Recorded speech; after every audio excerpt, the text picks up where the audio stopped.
Bienvenidos nuevamente a sesión de viernes de Te lo digo desde el cariño, como siempre y desde ya 1 o 2 semanas desde la plataforma Flow de Big Radio, la primera plataforma de suscripción de radio de Chile. Le damos la bienvenida al invitado que lleva tanto tiempo perdido. Sí, estaba perdido. Perdido en las circunstancias, diría yo, en las circunstancias de la vida. La vida me empezó a pegar duro estas semanas, pero ya estamos de vuelta. Pero los retornos siempre son buenos y vienen con buena información, así que por favor le damos un fuerte aplauso al invitado más inteligente de este programa, el señor Mario Motoneta. Me gusta que vengáis porque siento que le subí el pelo al programa. Yo también. ¿Para qué te voy a andar con güey? Por supuesto, le damos un fuerte aplauso y la bienvenida al zar de las perillas, al hombre detrás de todo lo que sucede acá en Big Radio, al señor Pulpo, Felipe, Ana Balón, Pinocho Ugarte. Me gustan esos aplausos envasados como de golf. Hagamos la cortita porque vamos a ir a ver los bunkers, venimos al tiro. Oye, sí, hoy día van a tocar los bunkers sí. en la Plaza de la Dignidad y parece que va a tocar en Tillimani también, en un camión. Sí, lo vi. Va a estar bonito eso. Al más puro estilo de algunos videos de Miguel Antiguo. Sí, yo creo que si seguimos unos 40 días más viene Rage Against the Machine arriba de un bus. ¿Tú decís que sí. Rage Against the Machine va a llegar en una micro amarilla? Claro. En la 418. O sea, van a estar en medio nomás, no sé. Pero bonito. Va a llegar que se de la esta Rocha cosa. en micro. Hasta ahí, hasta Plaza de la Dignidad. Mira, ahí están tocando los bunkers, ensayando. Y con formación original. ¿Alguna vez cambiaron?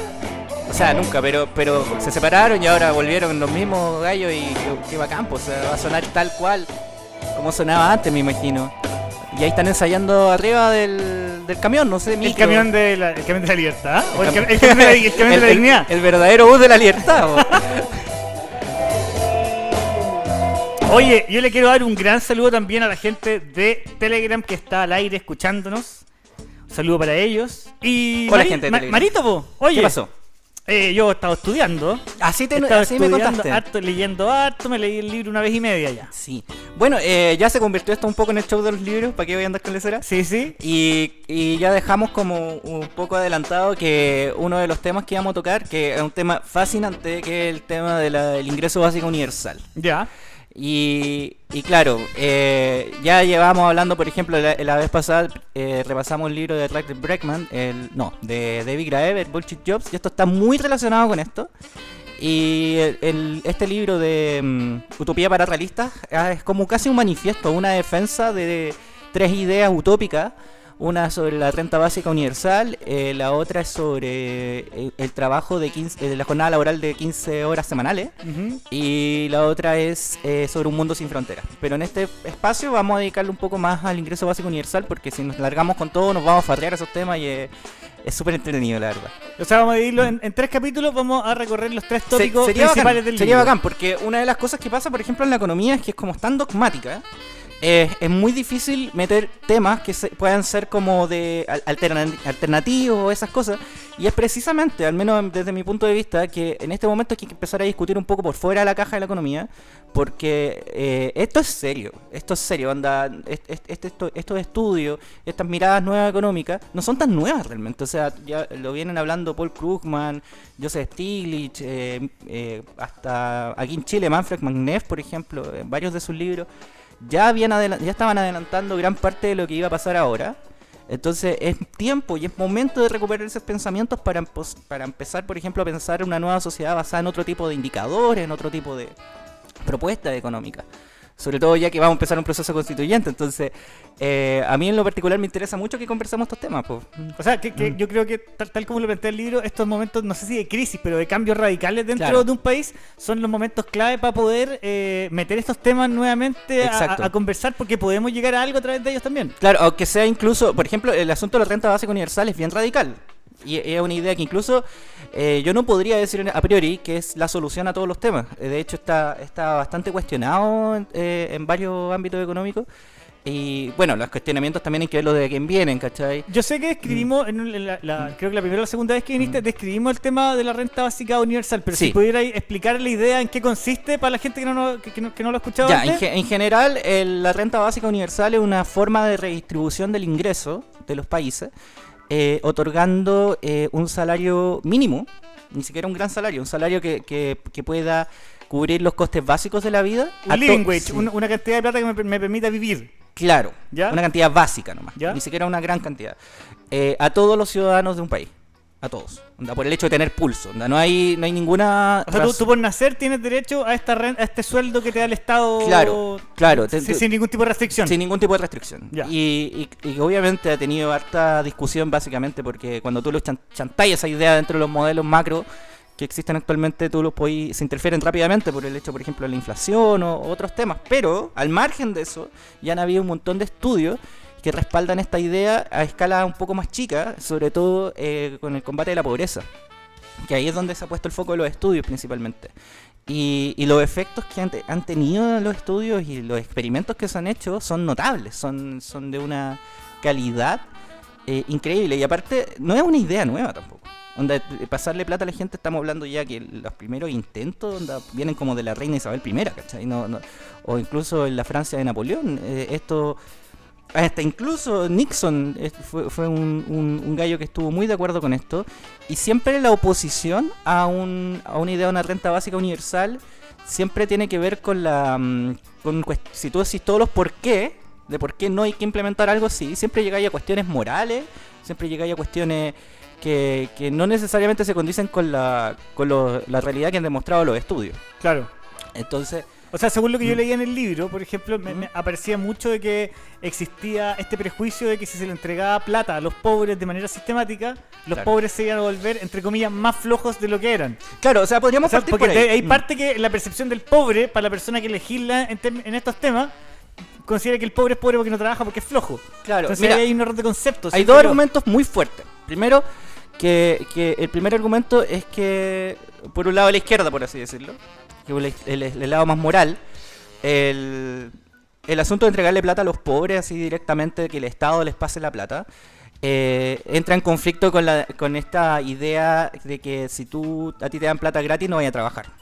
De que si te dan plata gratis, ¿cachai? A los pobres, ¿cachai? La van a ocupar para comprarse drogas, para comprarse copete, para cigarro y para puras cosas nocivas, porque eso es el pensamiento que impera sobre todo el modelo asistencialista, ¿cachai? Que tú no le podís pasar plata a nadie sin estarlo vigilando, sin estar controlando cómo usa la plata. Porque de hecho en la política de bonos de Bachelet mucha gente reclamaba esa cuestión. ¿Te acuerdas de los bonos, por ejemplo, que dieron Ajá. en Valparaíso cuando se quemó? Y había un cherry picking que la gente seleccionaba y los ponía en Twitter, en redes sociales, que cómo la gente se gastaba plata en camisetas del Colo y cosas así, ¿cachai? Que no, pero no se ha hecho un estudio serio todavía de cómo se usa la plata, y te aseguro que si se haría un estudio serio sobre en qué usar la plata, te aseguro que lo compraron en alimentos básicos, Pañales, etcétera. pañales, porque estáis hablando de personas que no responden al canon del pobre, ¿cachai? Pero gran parte del argumento de no darle plata a la gente pobre responde a una cuestión moral, ni siquiera ética, a una cosa de que nosotros creemos que es lo que debería ser mejor para los pobres, y no los pobres. Y los resultados de todos los estudios sobre este tema te han demostrado que los pobres ahorran, que las personas no se gastan la plata en alcoholismo. De hecho, los índices de alcoholismo bajan caleta, los índices de drogas bajan mucho, la escolaridad sube. Entonces, los efectos sociales que tiene en todos los estudios que se han realizado son increíbles. Esto es súper distinto. La renta básica universal es distinta a la asistencia social o al sueldo por asistencia social. Sí, pues, sí, es porque distinta. en el caso de que yo, por ejemplo, ya tengo mi renta básica universal de, no sé, 300 lucas que me da el Estado, 500 lucas. Claro. Si yo decido trabajar y entro una pega de 500 lucas más, Voy a ganar más plata. voy a ganar 1 millón en el fondo. Sí. ¿Cachai? O sea, yo siempre voy a recibir, no una subvención del Estado, sino que es un apoyo necesario Claro. en el fondo, que te permite matar esta ansiedad del fracaso. Po. Claro, de hecho, eso ha sido uno de los efectos increíbles de este tema en todos los experimentos que se ha hecho. La gente no deja de trabajar. La gente, de hecho, busca trabajo en cosas que les gustan y se vuelven mucho más productivos. Y el nivel de ocio no aumenta. Porque, de hecho, si tú le preguntas... Mira, este es el tema. Si tú le preguntas a una persona, oye, tú, ¿qué haría un pobre si tú le pasáis plata? Y te va a dar los mismos argumentos. Pero si tú le preguntas a esa persona, ¿qué harías tú si el Estado te garantiza un sueldo mínimo? Todo el mundo te va a decir, yo lo invertiría en mi negocio chico, yo lo pondría, no sé, en un fondo, que no sé, comería más sano. Si tú te haces tú la pregunta, te empezás a dar cuenta por qué no transfieres esas características nobles. ¿Por qué tú tenías una altura moral o una, Claro. o una capacidad ética de utilización del dinero tan diferente a la de una persona que en teoría lo necesita mucho más que tú? Claro, y de hecho los estudios han demostrado que la gente que es más pobre la plata lo ocupa mucho mejor que nosotros, porque en general tienen menos plata. O sea, la condición que ya tienen... les genera características de administración muy distintas. Muy distintas, porque empiezan a utilizarla en cosas que no tienen que ver, por ejemplo, con el diario vivir de una persona estresada de la ciudad, que tiene que estar, no sé, comiendo rápido, gastando, manteniendo un estatus, ¿cachai? Toda esa parte, no la tienen.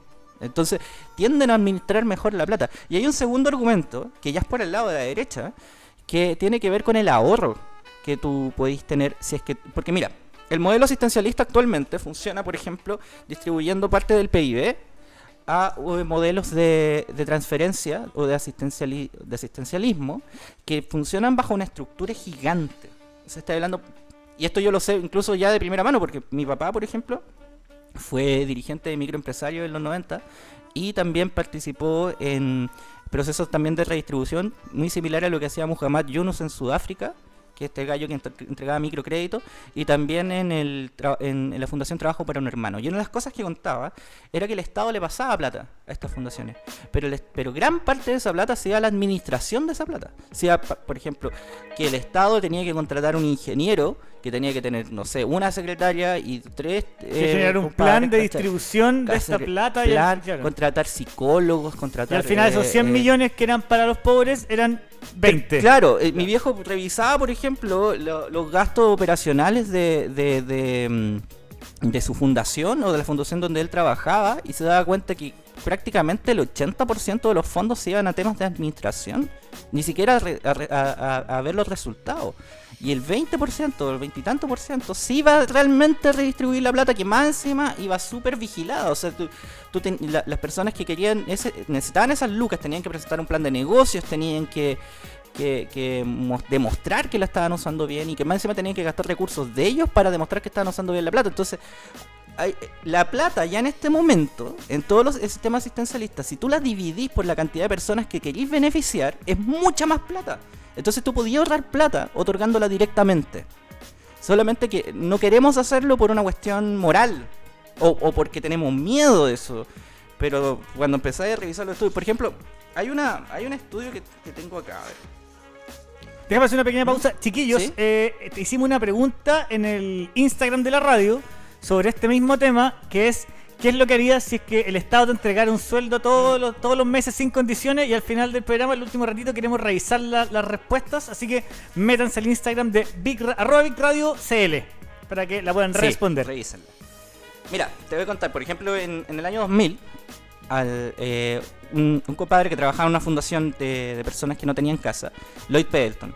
Este gallo también le pasó lo mismo que a mi viejo, como que revisó los números y se dio cuenta que estaban gastando mucha plata. Se estaban gastando algo así como $16,670, ¿cachai? Por cada persona sin casa, a través de seguro social, de servicios de atención jurídica, de clases de finanzas, ¿cachai? Oye, a todo esto hay un estudio de 201 un meta-estudio que se hizo en Londres, que demostró que las clases de finanzas para personas pobres no sirven para absolutamente nada. Para nada, onda de administración de la plata, de cómo corregir tus deudas y esas cuestiones, esas cosas bonitas que creen de verdad los estados que... Oye, hagámosle clases de finanzas. Me acuerdo que el libro también decía lo mismo en las clases de ética. Claro, las clases de ética, las clases de finanzas no tienen ningún efecto social, es solo pérdida de plata. En todos los estudios se ha demostrado esa cuestión, pero a la gente le gusta creer que eso funciona. Entonces, o sea, esta misma cuestión moral de tener el control sobre cómo los pobres administran su plata hace que sea carísimo, es muy caro, y que sea poco provechoso esta ayuda desde el asistencialismo. Ya, oye, me están pidiendo los papers, te los voy a mandar. Vamos a tirar todos. Toda la información no que necesiten, chicos, se va a tirar después. El motoneta las va a subir. Y los libros los tengo citados acá, así que los voy a mandar. Y los libros de que hemos hablado también ya están en el mismo grupo, y en el grupo de los querubines de Te lo digo desde el cariño en Facebook. Claro. Pero mira, hay por ejemplo, lo que pasó en Utah, cuando se dio este gallo, este gallo se dio cuenta de que se estaba gastando mucha plata en la indigencia y que no estaba funcionando, simplemente no le estaba dando más casa a nadie. El gallo hizo un cálculo y se dio cuenta que tú podías hacer, si le entregáis en realidad $11,000 al año a estos gallos, ¿cachai?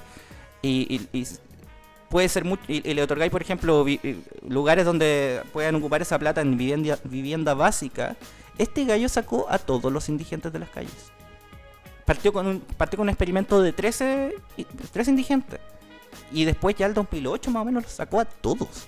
Si podéis contar esa historia un poquito más detallada, porque es súper interesante. Yo me acuerdo que lo vi en el libro, pero tú ándame corrigiendo. El experimento consistía en 13 vagabundos 13 que ya vagabundos. eran...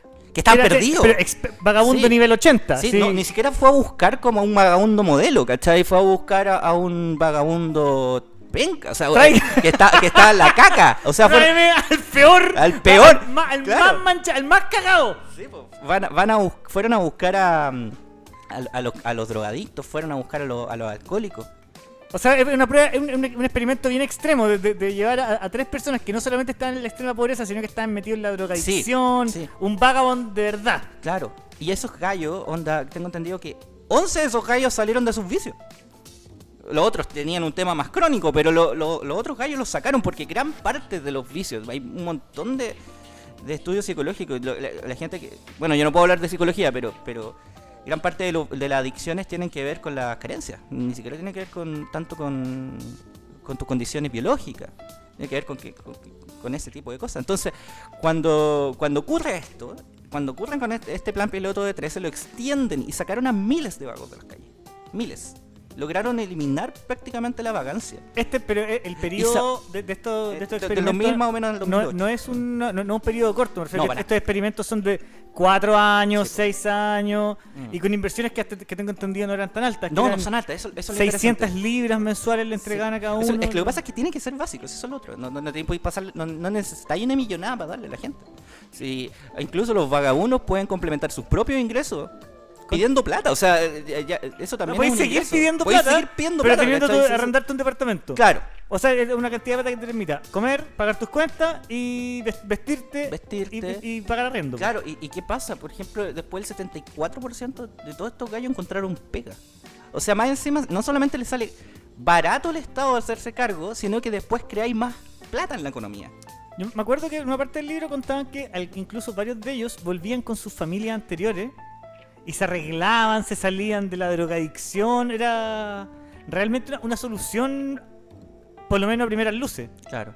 O sea, de hecho, por ejemplo, una de las cosas que aparecen en el libro, un psicólogo, Shafir, este gallo que hablaba, por ejemplo, de la carga mental de las personas. La carga mental de las personas pobres es altísima.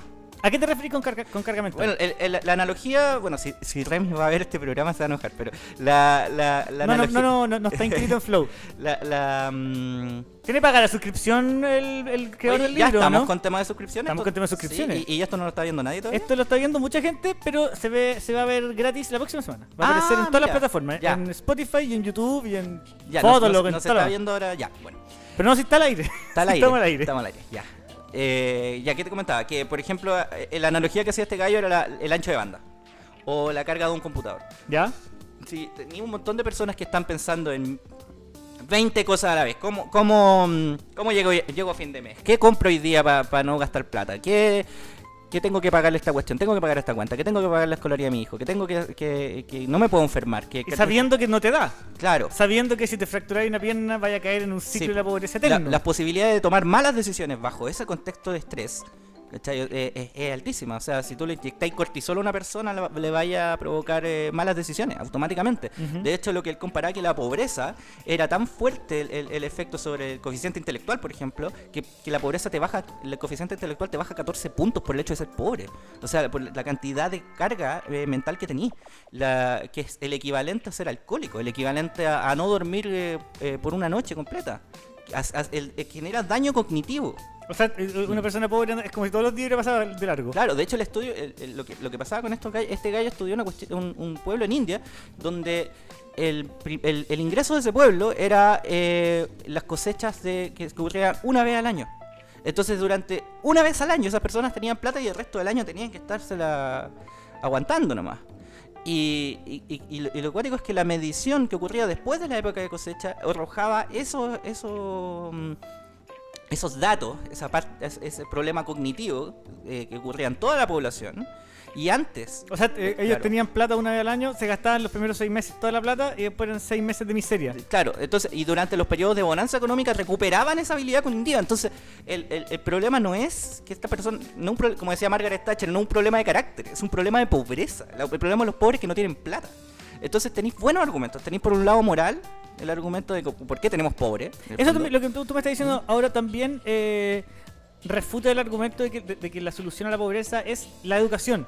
También. La educación también, sí. es parte de la solución. O sea, claro, la educación es un tremendo vehículo de movilidad social hasta el día de hoy. Sí. Pero el asunto es que tú tenés que ponerle base a la gente. Sí, a ver, está muy... O sea, claro, está tan vinculado no con nada con claro. poner a 2 cabros en el Grange si uno no tiene para almorzar mañana y va a estar estresado porque Claro. el papá es alcohólico, ¿cachai? O sea, claro, todas las realidades son distintas, entonces tú, para equivaler las realidades tú tenés que generar algún tipo de base. Pero como está tan aparejado ponte tú el neoliberalismo con el conservadurismo y lo católico, ¿cachai? Que tenéis que pasarle una caña, no tenéis que darle pescado al pobre, que los pobres siempre van a existir y todas estas cosas, ¿cachai? No, se han demostrado ya demasiados estudios. Por ejemplo, que no es cierto, ¿cachai? Por ejemplo, entre el año 2006 y el 2014, en Ámsterdam, Rotterdam, La Haya, Utrecht, se hizo el mismo experimento con miles de vagos también. Y hasta el 2008 habían erradicado la vagancia en las calles. Y le generó un ahorro que le generó, por ejemplo, que duplicaron el ingreso de ese sector de la población. O sea, es barato y es rentable.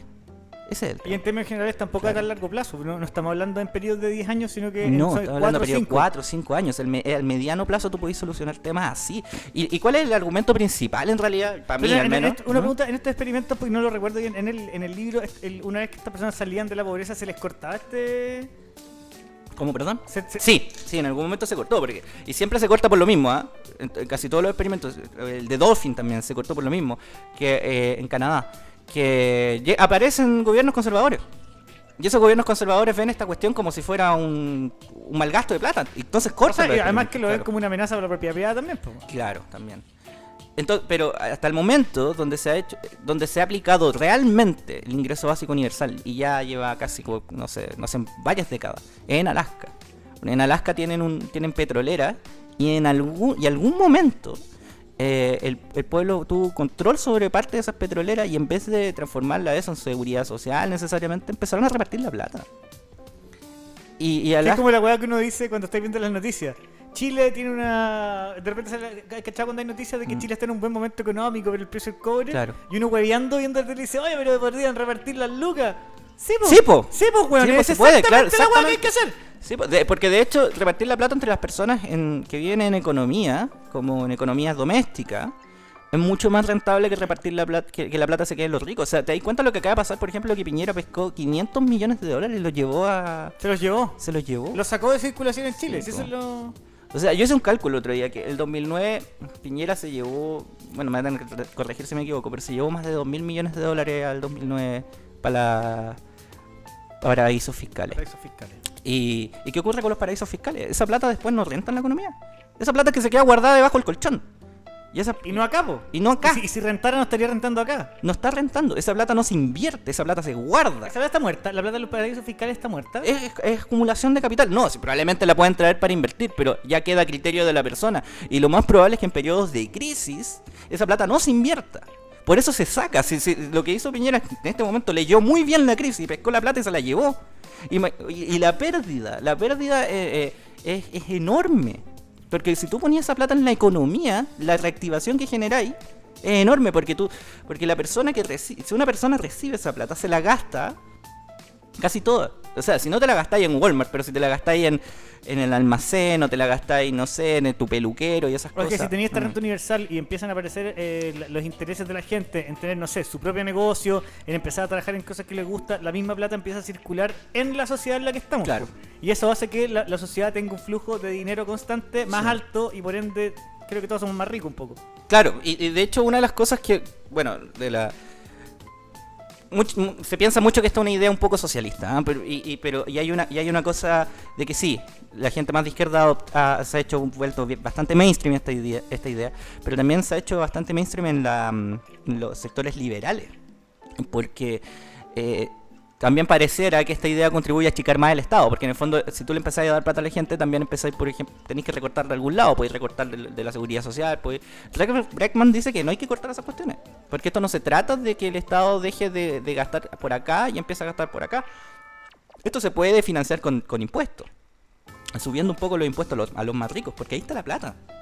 O Ahí sea, está donde realmente está la plata. sin ir más lejos, Funneling, como le llaman. lo que hemos estado Mm. hueveando y alegando en cada aparición de Piñera en las cadenas nacionales es que todos los ofrecimientos que hace son seguir ocupando plata fiscal para cubrir la cola que no están cubriendo los empresarios ni los más ricos. El gran problema mira, hay cosas interesantes en eso, porque es como una forma de aplicación de renta básica universal, pero muy mal aplicada, porque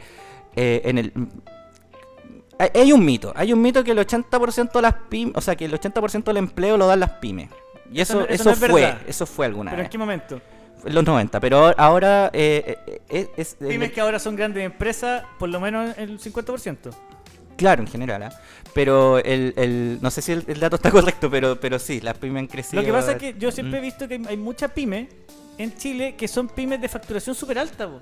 Entonces el gris de hasta dónde eres mediana empresa te permite obtener todos los beneficios de una empresa chica, pero bueno, Sí. estáis facturando 6 millones, 10 millones de Sí. dólares al año, puta, no, amigo, yo encuentro que ya Sí. no somos chicos. Bueno, de hecho, el que primero denunció estas cuestiones, yo creo, en Chile fue Claudio Bostini, este mismo economista que ahora lo odian todos porque participó dentro del panel de expertos de que subieron el precio de Transantiago. Pero también él participó durante el periodo de reforma tributaria de Bachelet. Y una de las cosas que él abogaba era simplificar el sistema tributario, porque cuando tú lo complejizas, dejas espacio a la ilusión. Deja este espacio, por ejemplo, a que una empresa grande se disfrace de empresa chica. Cumpliendo ciertas reglas. Claro, por ejemplo, el tema de la renta presunta en los camiones y en la agricultura. ¿Qué es la renta presunta? Disculpa. La renta presunta es que tú te suscribes a un modelo tributario donde se presume cierta renta, porque es muy difícil de saber cuánta plata en realidad estás generando. Entonces tú al Servicio de Impuestos Internos le decís, yo genero esto mensualmente. Entonces eso no te da un beneficio tributario tu renta en base a eso. Pero termina siendo más beneficioso por el hecho de que es más opaco.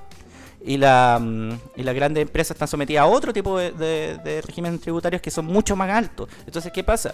Estos gremios de la agricultura o estos gremios del transporte se hacen pasar por un montón de empresas chicas para eludir impuestos.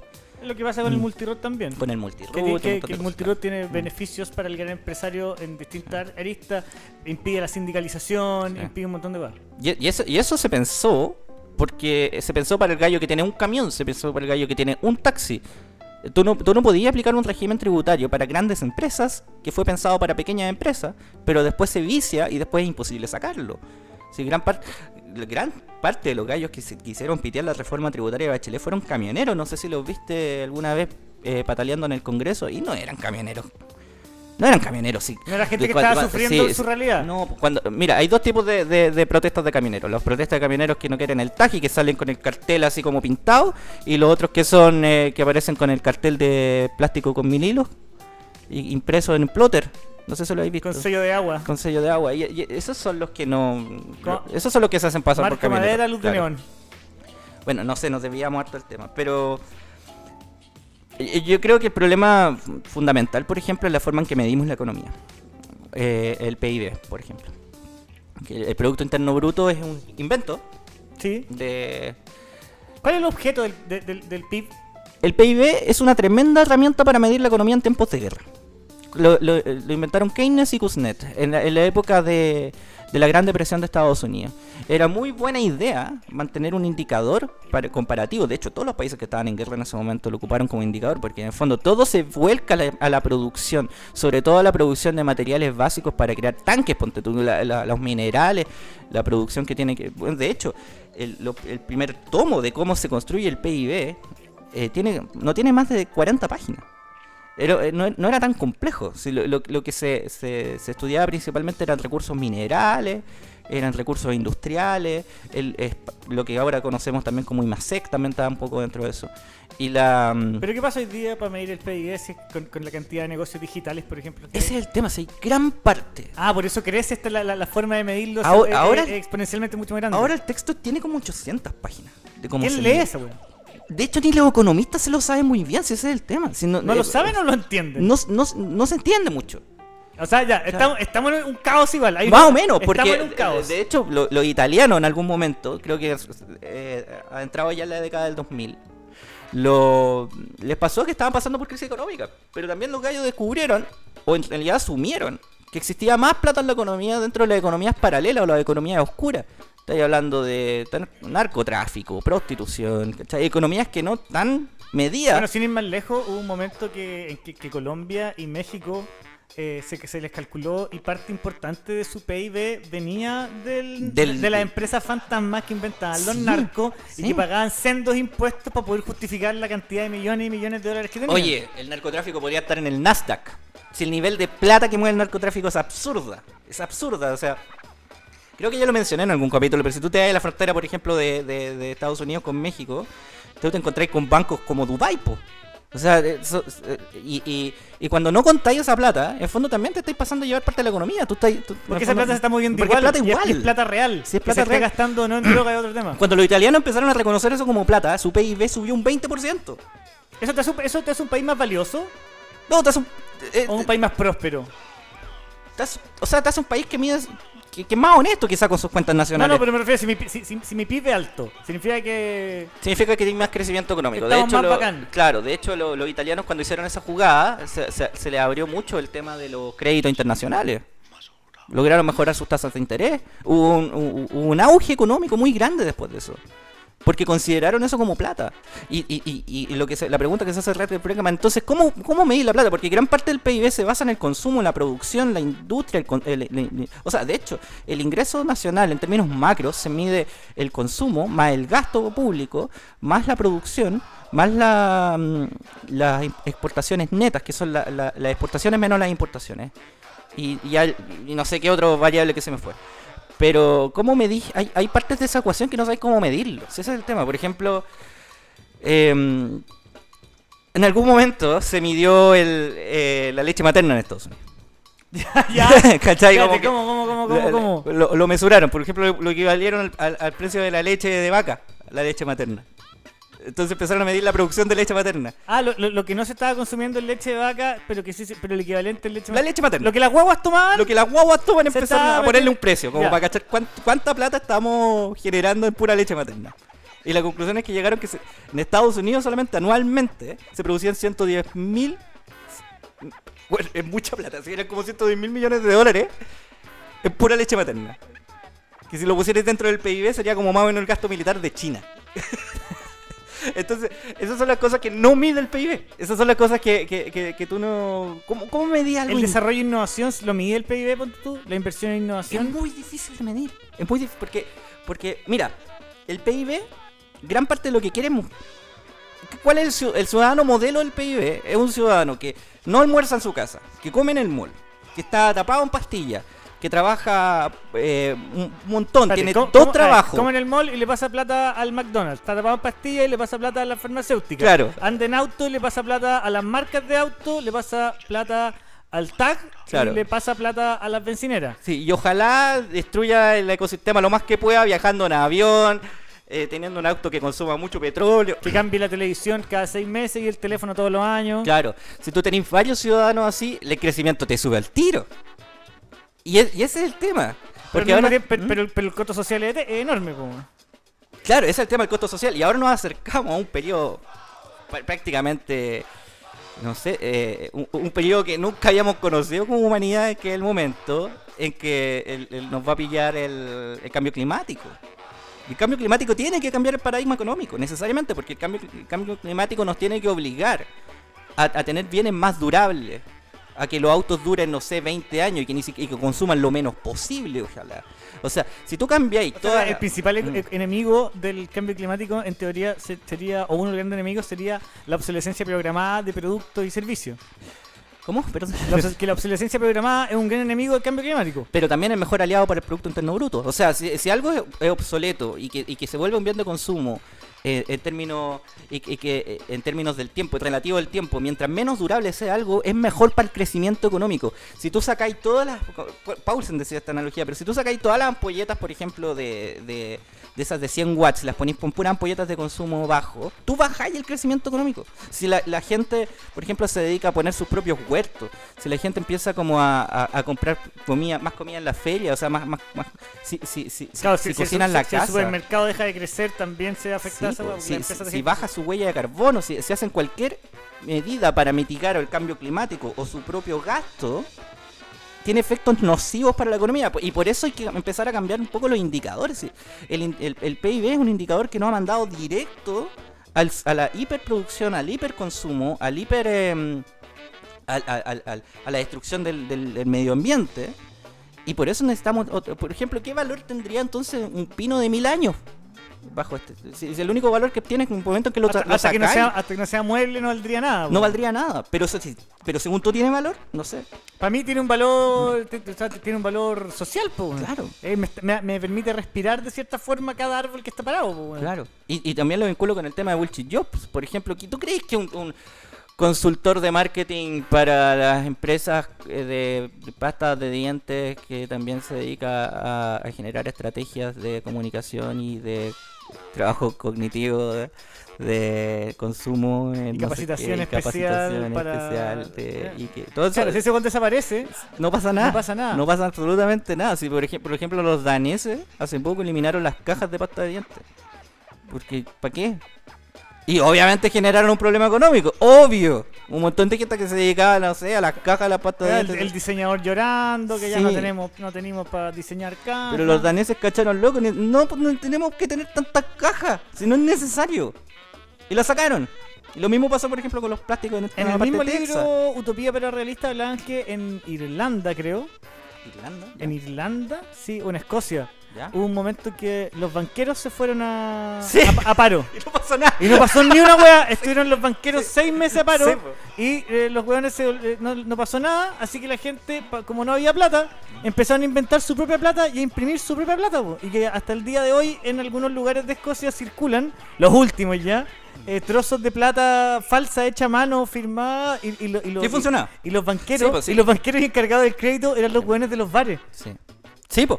¿Quién sabe mejor quién puede pagar que un weón que... No, y aparte que la flexibilidad que tiene la banca doméstica es mucho más alta que la banca institucional. Entonces, porque quiere tener una función social. Y al mismo tiempo, en Nueva York pasó que pararon los basureros y a los 8 días quedó la cagada. Sí. Y tuvieron que subir los sueldos. ¿Cómo mides eso? ¿Cómo mides el valor social? A través del efecto que tiene su ausencia, po. Exacto. O sea, por ejemplo, si saco todos los árboles, yo me voy a morir. El valor social que tiene es tremendo. Sí, po. ¿Cachai? Si saco los basureros, me va a quedar la cagada. Va a estar todo lleno. Pero si saco al gerente general de Penta, que gana 338 palos, lo que tengo son 338 palos libres. Lo más probable. Es lo más probable, porque todo esto a ver, espérame. Si ese gallo que te acabo de mencionar, el consultor de pastas de dientes, si desaparece su sueldo, no pasa nada. ¿Y qué tiene que estar ganando ese gallo 6 millones de pesos? ¿En serio? ¿Cuál es la contribución social que tiene ese gallo realmente? Y se queja, por ejemplo, de que el tipo... pero ahora mis impuestos van a ir a los pobres. Pero, loco, van a ir a tu asesora doméstica que debe ganar, no sé, 300 lucas, ¿cachai? Y que tiene una contribución social como 100 veces más que la tuya. O sea, bueno, hay gente recogiendo ¡mierda! Sí. Y gana menos plata que otro weón que no tiene ni un valor social. Es una weá que es como estamos en el mundo al revés. ¿Y por qué crees que esa gente no gana algo digno, algo para vivir? O sea, no solo digno, porque no gana lo que vale. Lo que vale, por último, que debería ser mucho más. Entonces, si hubiera un cambio de paradigma en torno a la valorización social por sobre el PIB, o que el PIB se calcule desde la valorización es que ese social. tema es que se puede. Mira, como el ejemplo que te di lo italiano. Lo que pasa es que cuando hablamos de constructos sociales, por ejemplo, el PIB es quizá el máximo constructo social que se ha naturalizado en estos últimos 80 años, porque el PIB no existía. ¿Cuándo apareció el PIB? El PIB empezó a aparecer entre los años 30 oye, es un instrumento perfecto para calcular la guerra. ¿Sí? Es muy bueno para comparar qué país va a ganar en la guerra, según la producción nacional. Pero en tiempos de paz no te sirve.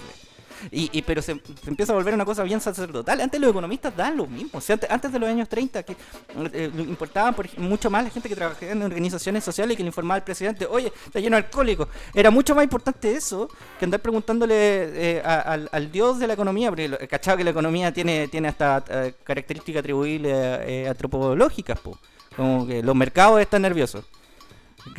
¿Quién es el mercado? ¿Quién es el mercado? ¿Quién es la economía y para qué sirve? Claro, porque es un contrato social y quizás me van a acusar de posmoderno aquí, pero el PIB es el máximo constructo social que tenemos en términos económicos.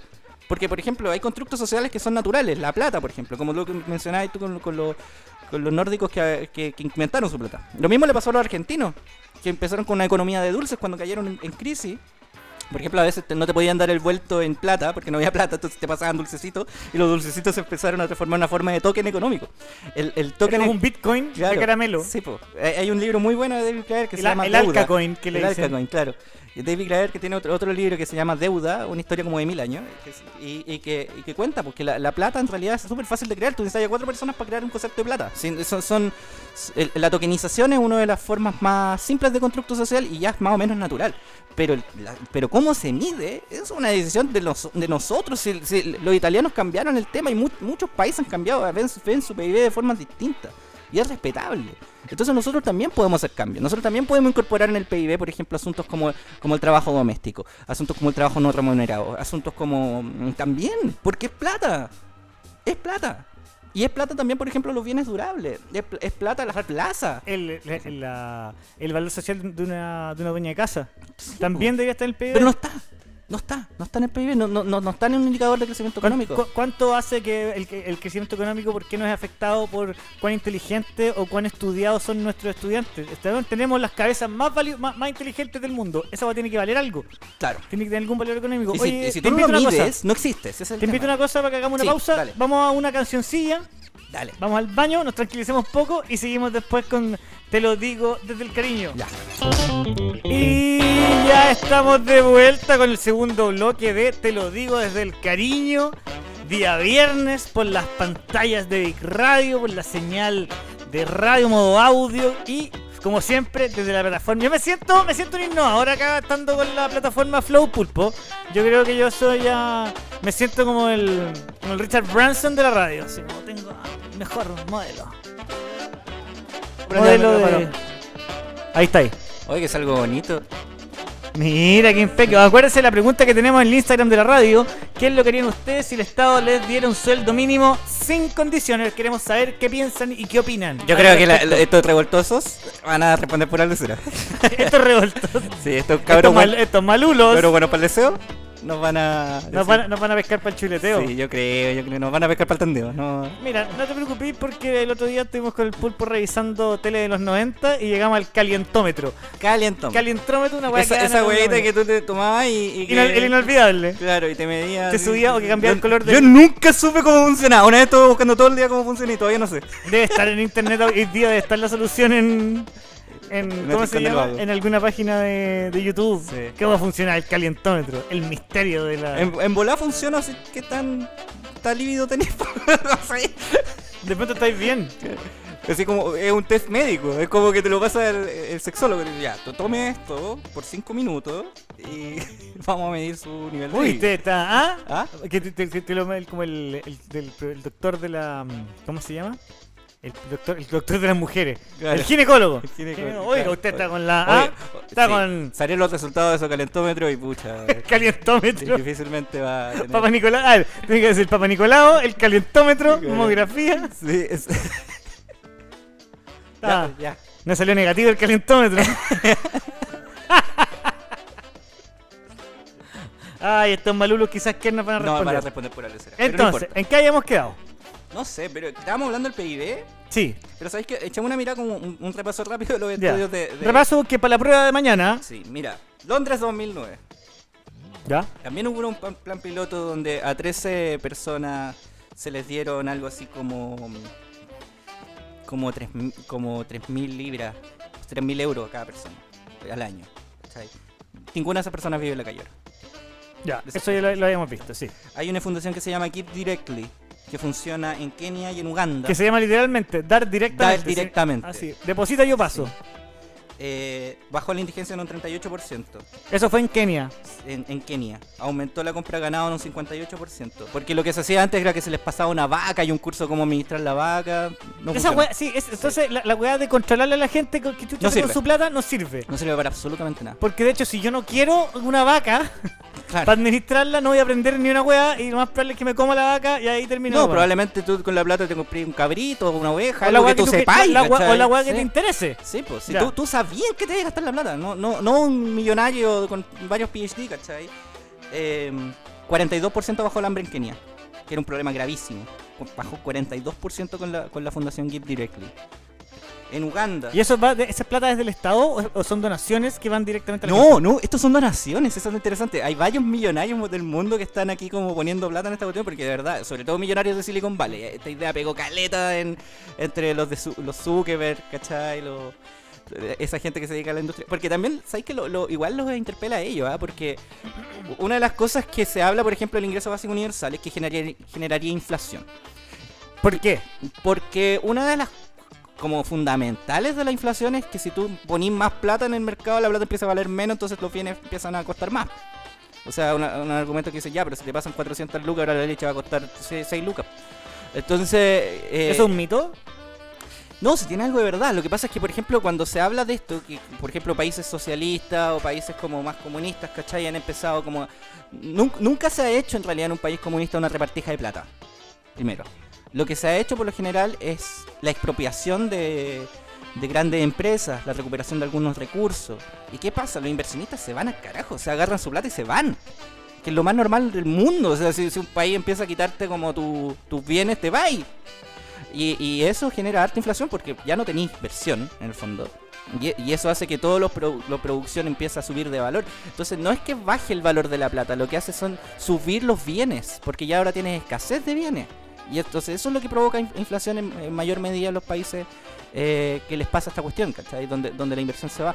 Pero por ejemplo la inversión ahora en este momento, gran parte de la inversión que se hace en países neoliberales no va en función de crear más riqueza para las personas y no va en función de crear mejores sueldos, no va en función de crear más empleo. Está buscando todo lo contrario, está buscando crear menos empleo, porque por ejemplo toda la inversión que haría Walmart en este momento lo haría para sacar a las cajeras del... Y ojalá que las bodegas gigantes se fueran con robots. Claro, toda la inversión se está yendo a la automatización. ¿Qué pasa con la automatización? Empezáis a sacar un montón de gente del empleo. Loco, se están perdiendo trabajos por segundo. Si esta cuestión no había pasado nunca. Ni siquiera los luditas vieron esta cuestión. Los luditas, los que estaban en contra de la revolución industrial. Que ahí se perdían muchos empleos, pero no se perdían tantos como se están perdiendo ahora. O sea, la inversión está generando inflación. Es un efecto contracíclico muy extraño. Entonces nos está pillando la automatización, nos está pillando el calentamiento global.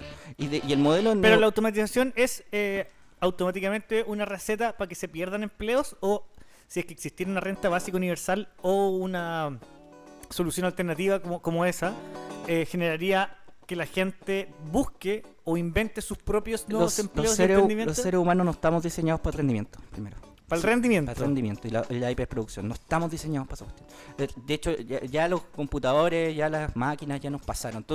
Si tú ponías una planta para que construya autos en base a seres humanos, no te va a generar ni un peso. Porque ahora las grandes plantas... Por eso Detroit está como está, ¿eh? O sea, de Detroit se fueron todas las grandes empresas automotrices y ahora están todas tercerizadas en China y todos los autos te los hacen robots y que te lo hacen mucho mejor que cualquier ser humano. Más rápido, claro, más barato. Así, los autos. Si tú ponías... Y ese es el tema, es como el ejemplo que ponía también este gallo en el libro. O sea,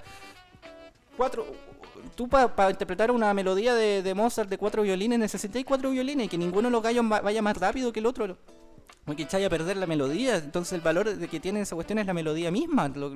Entonces los 4 violinistas valen lo que valen. O sea, lo que voy es que el ser humano cuando produce para rendimiento se pierde un poco la necesidad, lo que hace vivible la vida. Entonces ya ese paradigma un poco económico de que el ser humano esté orientado simplemente hacia el rendimiento, más encima va en contraposición para lo que el ser humano es. O sea, va directamente a la esencia humana. O sea, para el rendimiento te creo que necesitemos seres humanos de alto rendimiento en tiempos de guerra, pero en tiempos de paz. ¿Para qué queréis tener alto rendimiento? ¿Para qué querías estar todo el día produciendo? Si de hecho el gran... Isaac Asimov, George Orwell, todos estos gallos cuando pensaban... De hecho, a Keynes le preguntaban, oye, ¿cuál va a ser el problema del siglo XXI? Y Keynes respondía el aburrimiento. Porque se supone que va a estar todo automatizado, claro, y que vamos a tener que buscarnos qué hacer. Vamos a buscarnos qué hacer. Y resulta que lo que pasó fue finalmente lo que predijo David Graeber, que lo que hicimos como sistema fue empezar a crear un montón de trabajos que sin sentido, o sea, un montón de trabajos que... Es la ocupación. Es la ocupación, El problema claro. es la ocupación. Yo igual estuve leyendo un poco porque leyendo el libro Utopía para Realista, empecé a llegar a algunos pequeños papers y algunos artículos relacionados a la neurociencia. Bueno.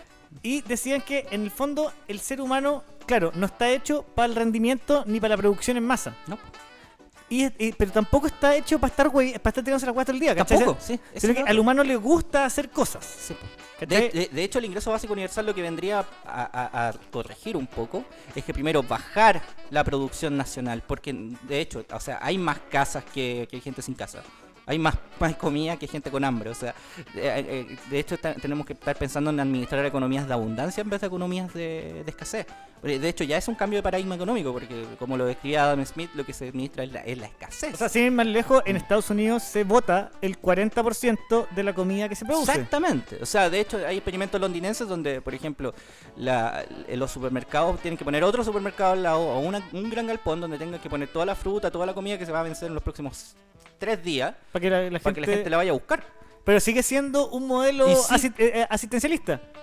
Sí, es un modelo asistencialista, pero en el fondo lo que pasa es que si no así eso, es más caro votarlo. Claro. O sea, más que asistencialista, igual es un modelo de mercado, es una forma de ahorro. Si gran parte de lo que estoy comentando ni siquiera es un pero si existiera, yo me voy a conversar, si existiera este ingreso básico universal, ¿se votaría toda esa comida? ¿O pasaría, el galpón de atrás? Es que eso es lo que pasa, como que al final hay un montón de huevas residuales que dejarían de suceder. Lo más probable es que la gente empezaría a producir sus propios alimentos y también aparecerían economías domésticas, donde tú incluso podrías gastar más plata para comprarte una lechuga hidropónica que andarte comprando esta lechuga envasada de plástico, ¿cachai? Que al final estáis generando más polución porque estáis comprando lechugas en plástico. Entonces no hay ningún... todo el valor que le aportaste a la economía lo perdiste automáticamente. Entonces hay el cambio de paradigma económico se viene, ese es el tema. Se viene un cambio. Porque, ¿qué pasa? ¿Es inevitable? Es totalmente inevitable. O sea, la pérdida de trabajo es tan fuerte y la pérdida de condiciones de vida es tan fuerte y la pérdida del medio ambiente es tan fuerte que necesariamente vamos a tener que poner de nuevo el foco en los bienes durables, en la producción doméstica, en la producción que la reutilización. Claro, y empezar a medir el crecimiento en otros términos, porque si seguimos midiendo el crecimiento de la misma forma en que lo hacemos ahora, nos vamos a ir al carajo. De nuevo, es una forma de medir el crecimiento en la guerra. Durante tiempos de guerra. Y no estamos en tiempos de guerra. Estamos en tiempos en que tenemos que no ni siquiera ahorrar, sino que reenfocar nuestra producción a cosas que sirvan a las próximas generaciones lo más posible. O sea, ya no necesitamos el iPhone que dura 1 año y medio. Necesitamos una cuestión que te dure 10 años, ojalá. Porque si no, estamos generando un montón de polución, un montón de... Basura digital. O sea, lo que está pasando, loco, los chinos, hace como 4 años atrás, dejaron de recibir basura tecnológica. Se cansaron, se aburrieron, y se fue toda la India. Y ahora la India tenía un basural. O sea, a lo que voy es que no solamente nos pillan, cuando se habla de polución, o cuando se habla de... se tiende a enfocar, por ejemplo, en la pérdida de la fauna submarina, de los árboles, esas cosas. No, hablemos de polución a escala humana. Lo que está pasando en Petorca, lo que está pasando en Quintero. Cómo está ahí afectando, por ejemplo, niños que están empezando a tener cáncer a temprana edad, gente que no tiene agua. O sea, la polución empieza a llegar a niveles de comunidades. Y el agua va a llegar al río. Lo que puede pasarnos a los santellinos esta cuestión, como les pasó a los tejanos, por ejemplo, con el tema del plástico, que por ejemplo tenían ríos llenos de plástico y los primeros que banearon el plástico en el mundo fueron los tejanos en el sur de Texas. Y las posibilidades de... Hola.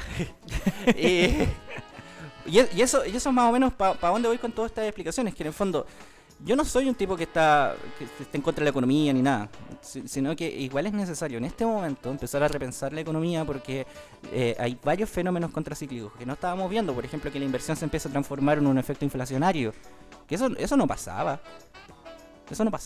Y ahora está pasando. Que el gasto público, por ejemplo, exceda el beneficio social, y que más encima sea más caro mantener sistemas asistenciales. Mira, de hecho, uno de los cambios de paradigma que a mí me llama más la atención es lo que pasó con el tema de Aravena y Techo. ¿Ya? Mira, Techo es una forma súper asistencialista de ver la pobreza. Y de hecho ya estaba bajo harta crítica. Yo creo que me parece que en los últimos años han mejorado harto sus políticas, pero al menos como fue en los 90,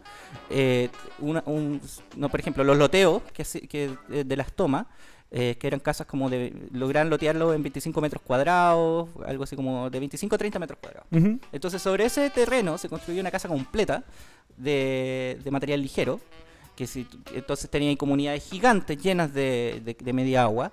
¿Qué pasaba? Si te quemaba una media agua, se te quemaba toda la comunidad. Y lo otro que pasaba es que tú terminabas perpetuando la pobreza. La persona que vivía en la media agua ya no podía salir de la media agua. Y esa vivienda de emergencia pasaba a ser su vivienda para toda la vida. Claro, su vivienda permanente. Para que las personas pudieran mejorar su nivel de vida en términos de vivienda, tenían que botar la casa para hacer una casa nueva. Y más encima, si tú querías botar tu casa, tenías que ponerte de acuerdo con toda la comunidad, porque qué feo que tú botes la casa y tengas ahí una casa bonita, claro, y todos tus vecinos tengan casa fea. Entonces, más encima genera un efecto nocivo en la comunidad esta cuestión. Y Aravena, el gallo encargado de las políticas de vivienda de Bachelet, este gallo tuvo una idea mucho más sensata, que en vez de construir una casa mala que ocupe todo el espacio, la mitad de una casa buena. La mitad, de hecho, si tú ves las casas son re divertidas, son la mitad de una casa, partida por la mitad. ¿La casa variada? No, ni siquiera la casa paría, la mitad de una casa. ¿Y dónde es eso? ¿Dónde es eso? ¿Dónde es eso? Pucha, no recuerdo dónde, pero googlen Aravena vivienda social y te va a salir la casa partida por la mitad. ¿Y por qué eso no es perpetuar la pobreza de todas Porque maneras? esto es lo que pasó. ¿Ya? Cuando tú le construyes una casa a la mitad de las personas y le construyes una casa buena, con un buen baño, una buena cocina, ¿cachai? No te enfocáis en construir la casa completa, sino lo que sirve. Con un par de piezas nomás, ¿cachai? Con una escalera. ¿Qué pasó? Tú le dejaste todo el espacio disponible a la persona para que termine de construir su casa como quiera. Lo que fue pasando es que mucha de esa gente que vivía en esas viviendas sociales se fueron comprando los ladrillos de a poco. Cuando iban al home center se compraban un par de ladrillos para ir terminando su casa. Y ellos lo terminaban a su pinta y en función de sus propias necesidades. En lo que ellos pensaban. Si tú vayas a conocer esas viviendas sociales, ahora te vas a dar cuenta que hay una infinidad, una diversidad de cómo la gente empezó a construir sus propias viviendas en función de lo que ellos sabían que necesitaban. ¿Cachai? ¿Qué tipo de ampliación necesitaban?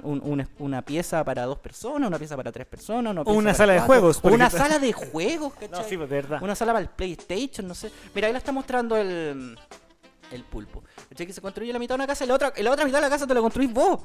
Claro, y si tú, por ejemplo, decidís no tener más hijos y querís tener una pieza más grande, podías hacerlo o tener Sí, otra, claro. Pero igual, la casa que ya te dieron, la mitad de la casa buena, es buena. Es buena. Pero no te van a pensar en una casa completa mala. Ya entendí. Ya. ¿Cachai? Entonces, eso es una forma de utilizar los recursos de manera inteligente, porque las políticas públicas tú las tenés que diseñar en función de cómo va a crecer también esto. Y parte del ingreso básico universal también contempla esa mirada de lejos del asistencialismo y más de otorgarle poder de decisión a la gente sobre su propia plata, en el fondo. Y eso es una forma un poco más... Mira, cachas, las casas son súper interesantes. Ah, pero qué divertido que realmente es media casa. Es media casa, y mira cómo han cambiado ellos mismos su Espérate, forma. Hay una persona en un balconcito. Y el hueco que queda en esta es como un... Ah, qué chistoso, es como una casa dibujada, pero la está cortada en la mitad y al medio y tiene un aire, ¿sí? Para rellenar así. Sí, yo como... creo que un poco licencia artística hacerlo así, pero de hecho no son ni feas. No, se ven a toda raja. Sí, po. Oye, pero qué buena idea, pero eso también también está súper relacionado a cómo se dan las rentas, po. ¿Cómo? Porque si hay que quedar atrapado para siempre en esto de tener media casa, porque tu renta no te permite. Pero es distinto a que te den una casa completa donde tú tenés que ahorrar por un largo tiempo para botar tu casa. Y hacerte otra, porque la que tenía ya en verdad valía callar desde el principio. Lo que pasa es que ahora la gente igual se puede comprar el material que para su nueva casa muy de a poco. O sea, un pique al supermercado, o sea, traerte un tablón. Entonces, tú vas pensando la medida, entonces se adapta a tu condición. Y tú veis cómo lo haces, y no hay ninguna carrera, no hay ningún... No. Es una cuestión que considera a la persona como un ser humano. Entonces, esas son las formas de las medidas sociales que en fondo tenemos que empezar a pensar en términos económicos. Y en Chile se podría aplicar, ese es el tema. El otro día como que tiré unos números muy a la rápida. En este momento se gasta como el 0,7% del PIB en combate a la pobreza, que es muy bajo en relación a los países de la OCDE. ¿Ya? Creo que tengo entendido que igual ahora subió, porque los datos los saqué como del año 2014. Pero los países de la OCDE están gastando entre el 2 y el 2,5 del PIB en el combate a la pobreza. Chile está en el 0,7. Claro, 0,7, tomando en cuenta que las Fuerzas Armadas reciben el 3. El 3%. Entre el 2 y el 3%. El 3 más la ley reserva del cobre. Eso también se cuenta. ¿Hasta dentro de ese Sí, 3? está dentro de la cuenta. Pero el gasto social, que por lo general se va directamente al Ministerio de Desarrollo Social. Ahí se va esa plata. Entonces, la forma en que se transfiere esa plata es como lo que te comentaba. El Ministerio de Desarrollo Social tiene un montón de organizaciones sociales, un montón de instituciones que se dedican a esto y ya están llenas de burocracia. Y que lo que te decía, pues tienen que contratar antropólogos, sociólogos, psicólogos, ingenieros, asistentes y un montón de apitutados que también tenéis ahí metidos en la estructura gubernamental. Los sobrinos ¿cachai? asesores. Que es gente que gana 900 lucas por ayudar a los pobres, que no tiene ningún sentido esa cuestión, porque el Estado paga mejor que las organizaciones de voluntariado. Entonces toda esa plata que se queda atrapada, después te llega una fracción al pobre, una fracción. Entonces 0,7% del PIB que se está gastando en el combate a la pobreza se está quedando casi toda la plata en 0,2, al final del claro, 0,2. en gente que cree y la cantidad de políticas públicas que no tienen ningún sentido, como lo que te decía, como las clases de contabilidad. Si de verdad, si las clases de contabilidad, las clases de finanzas no sirven para nada.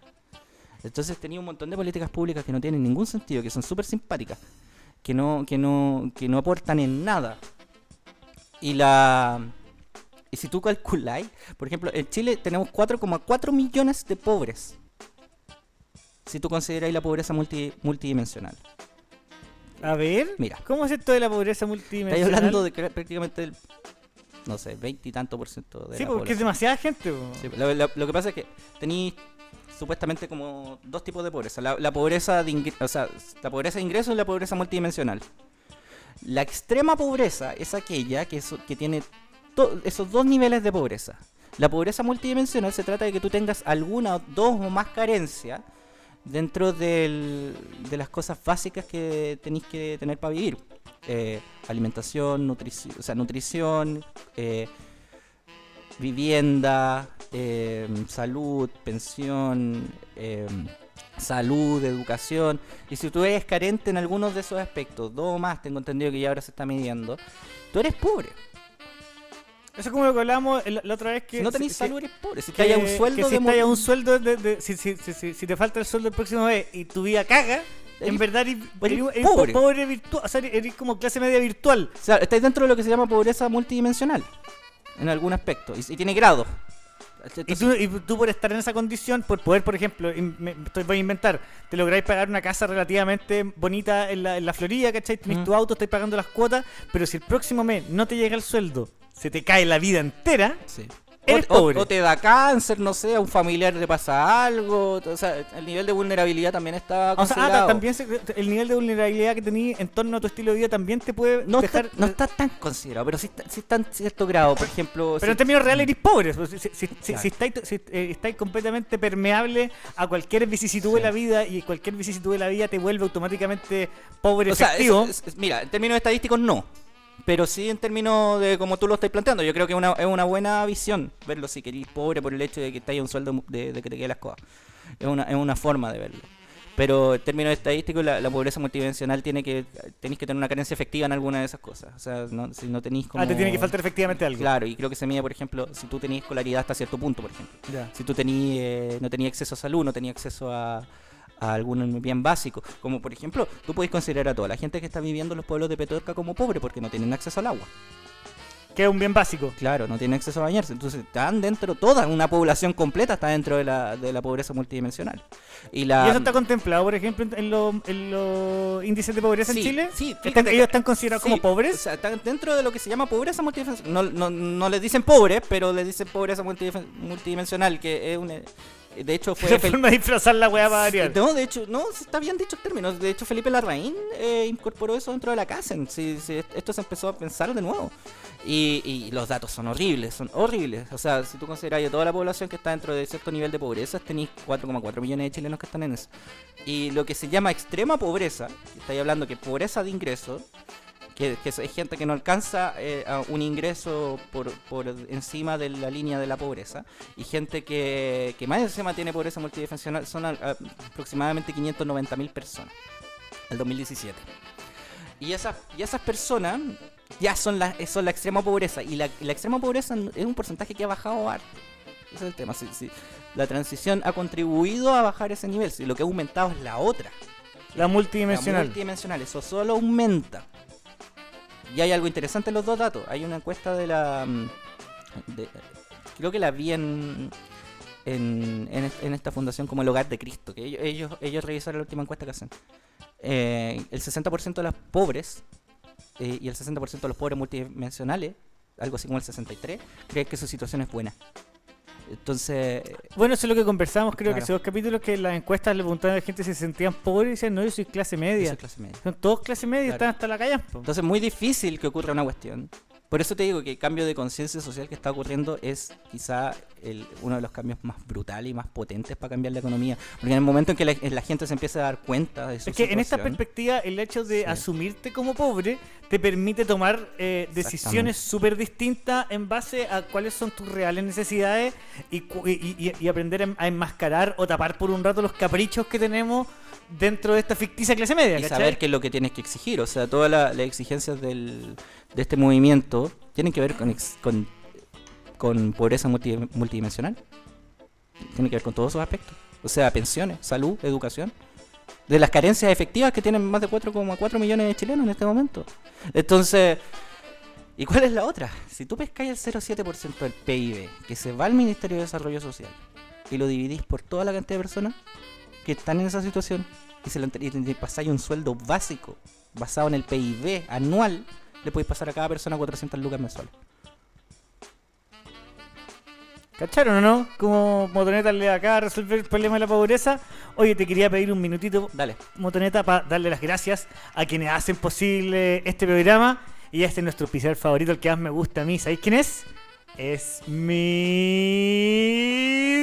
Big. Oye, qué bebida más rica, que cada día sorprende más. Cada día Mr. Big sorprende más porque ya tiene sabor original cero, sabor ginger ale. El otro día el Pulpo nos mostró que sacaron un helado, weón. Un helado? helado energético, weón. Y el Pulpo decía, ¿Puedo no, si es creer? como los cubos que hacía mi mamá, pero con cafeína. Estaba motivadísimo. Y ahora sacaron la nueva versión, que la que te estáis tomando tú, que es la versión black, sabor arándano. Qué rica que es Mr. Big. Yo creo que de las bebidas energéticas es la que más se disfruta como una bebida. Así que muchas gracias, Mr. Big, por acompañarnos todos los programas. Oye, te tinca que empecemos a revisar las respuestas de Ya, Instagram po. a la Oye, pregunta que espérate, hicimos. una acotación. El dato que tiré ahora es una cuestión que se me ocurrió ayer y la calculé como a las 2 de la mañana. Puede que esté súper equivocado, pero a lo que voy es que el gasto público, si tú lo redistribuyes de cierta forma, deberían aparecer. Yo lo tiro como idea, que si a algún economista se le ocurre sacar realmente bien el cálculo, capaz que se sorprendan con la cuestión. Eso voy.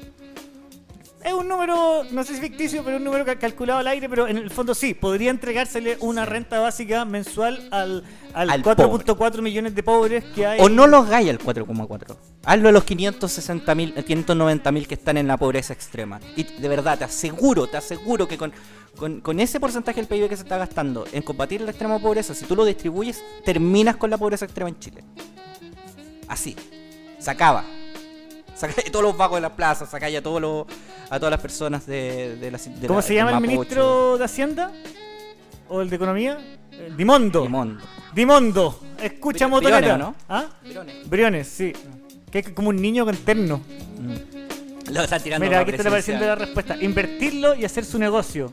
Su bolichito o ser dealer de Paula. Mira. ¿Qué la respuesta hay? Ahí viene. Lo ahorraría, así no necesitaría migajas de las pensiones futuras. Trabajaría igual, pero más relax. Fíjate, eso te ¿cachai? decía. Las teorías se van cumpliendo. La gente diría como, es el patrón, si la gente responde como yo haría cosas positivas. Estudiar disciplinas inútiles sin miedo a la falta de pega. Eso, enriquecimiento moral, o sea, enriquecimiento personal, cultural. Claro. ¿Cómo medí eso también? ¿Cómo medí Eso la sí, calidad eso también debería ser eso? parte del ¿También PIB. Si es tenemos parte del gente PIB, muy po? culta, si tenemos mucha gente que habla 3 idiomas. También es parte del PIB. ¿Qué más? A ver, ahí viene. Tírate otra.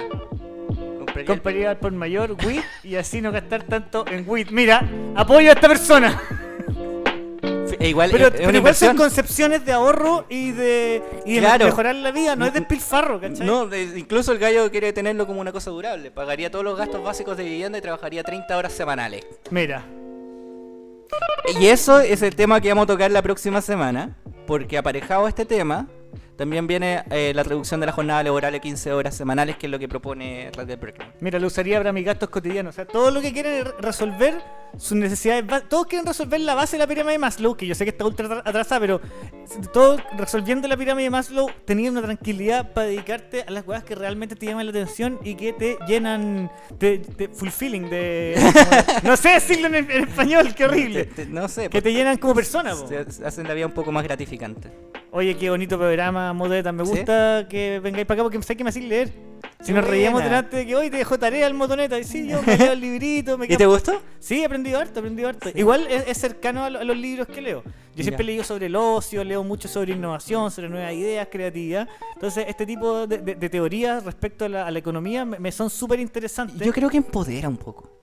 Porque el hecho te hace un poco más valioso. Porque cuando tú lees economía, libros de economía como común y corriente, o no sé, a Samuelson, a Hayek, a Keynes, a Kuzneta, todos estos gallos, Friedman.